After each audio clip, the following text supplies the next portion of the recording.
नमस्कार दोस्तों, आज सुनेंगे अफसान माता की कथा। अफसान माता की कथा में एक जेठानी और एक देवरानी की कथा है। जेठानी अमीर रहती है और देवरानी गरीब रहती है।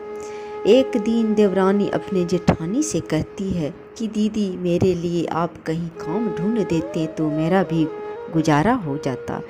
जेठानी कहने लगी कि मैं तुम्हारे लिए काम कहाँ ढूंढने जाऊँगी, तुम मेरा ही घर का सारा काम कर दिया करो। तब से वह देवरानी नित्य दिन आती और जेठानी के घर का सारा काम कर देती। जो बचा रहता वह जेठानी देवरानी को दे देती। वह बचा हुआ खाना लेकर जाती तो बच्चा आपस में छीना झपटी करने लगते, क्योंकि भूखा रहता था और कुछ भोजन मिल जाता था तो वे प्रसन्न हो जाते थे, खुश हो जाते थे। अब एक जेठानी के मन में एक दिन अफसान माता की पूजा करने का विचार हुआ, तो वह देवरानी से कही कि कल तुम जल्दी आ जाना और चौका बर्तन करके जल्दी चली जाना। उसके बाद इधर जेठानी अपने पड़ोस में जाकर औरतों को निमंत्रण दे दी।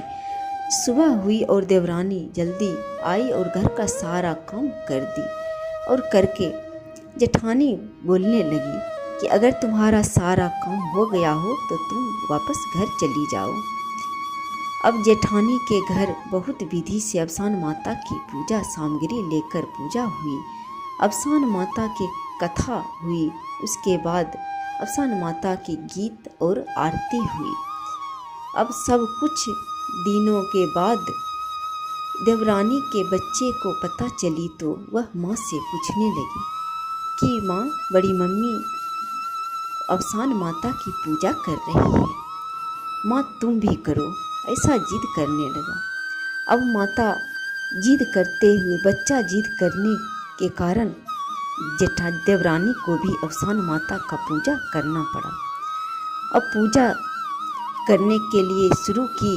सभी सुहागिनें औरतें को निमंत्रण दी और सुबह होने पर सारी औरतें आ गई और साफ सफाई करके पूजा के स्थान के पास आसन बिछाया। अफसान माता का बीच में भी आसन दिया और एक सिकाहुला को एक कपड़ा से ढक दिया। अब सभी सुहागिनें को कहने लगी कि दीदी, वहीं पर सारा सामान है, आप माता का पूजा करने का व्यवस्था करें, मैं आ रही हूँ। तभी सभी सुहागिन सिकाहुला को हटाया तो वहाँ पर पूजा का सारा सामान रखा था। अब जेठानी से भी ज़्यादा सामान देवरानी के यहाँ था। तभी जब सुबह हुआ तब देवरानी जेठानी के यहाँ काम करने के लिए गई। जेठानी कहने लगी कि तुम मेरा ही घर से सारा सामान चुरा कर ले गई और अफसान माता की पूजा की है। तभी देवरानी कहने लगी कि दीदी, मैंने कुछ नहीं किया है, ये तो अफसान माता का चमत्कार था, जो कि पूजा का सारा सामग्री आ गया। तब जेठानी कहने लगी कि कल मैं फिर पूजा करूँगी और अफसान माता का चमत्कार देखूँगी।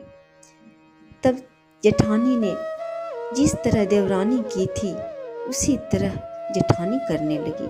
पूजा का कोई सामग्री नहीं लाई और सुहागिनें को आमंत्रित कर दी।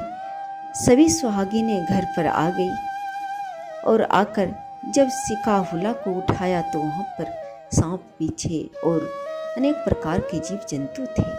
तभी सभी औरतें जेठानी को डांट और फटकार लगाने लगी और कहने लगी कि जब तुम्हारे पास कुछ नहीं था तो तुम बुलाई ही क्यों?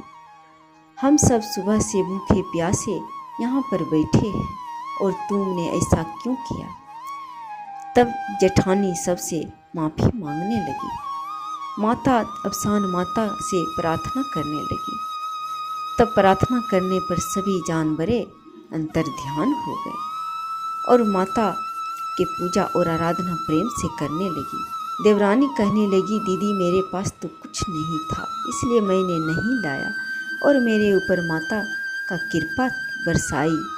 आपके पास सब कुछ होते हुए भी आपने ऐसा क्यों किया और पूजा नहीं सामग्री नहीं लाए? तब माता से माफ़ी मांगी और प्रार्थना